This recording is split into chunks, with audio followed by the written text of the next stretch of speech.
Kòwé kan ké ní orílẹ̀-èdè Portugal lénìí, bẹ́ẹ̀ kò ké ẹ̀rọ̀ ṣẹ̀ṣẹ̀ nígbà tí ọ̀jìnmí agbábọ́ọ̀lù aláfẹsẹ̀gbá ti ikọ̀ ẹgbẹ́ Liverpool àti orílẹ̀-èdè Portugal tí orúkọ rẹ̀ ń jẹ́ Diogo Jota ṣalábàápàdé ikú gbóná ní òru ọjọ́ kẹta oṣù keje ọdún 2025.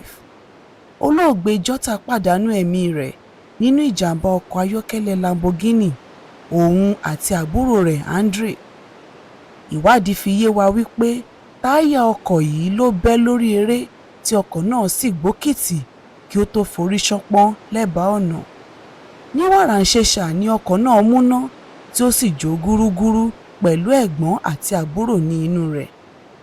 Ọjọ́ mẹ́wàá sẹ́yìn sí ìṣẹ̀lẹ̀ láabi yìí ni Jota àti olólùfẹ́ rẹ̀ Ruth Cardoso jìjọ ṣe ìgbéyàwó olórùka lẹ́yìn tí wọ́n ti bí ọmọ mẹ́ta fúnra wọn.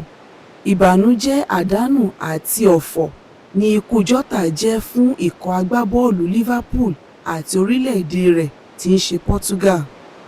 Láti bu ọlá fún olóògbé, ikọ̀ agbábọ́ọ̀lù Liverpool fa igi lé ìfẹsẹ̀wọnsẹ̀ onígbáradì tí wọ́n ní.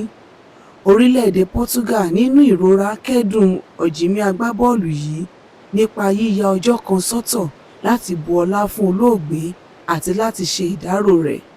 Ede Yoruba International kẹ́dùn pẹ̀lú gbogbo ẹbí olóògbé, ikọ̀ Liverpool àti gbogbo ọmọ orílẹ̀-èdè Portugal.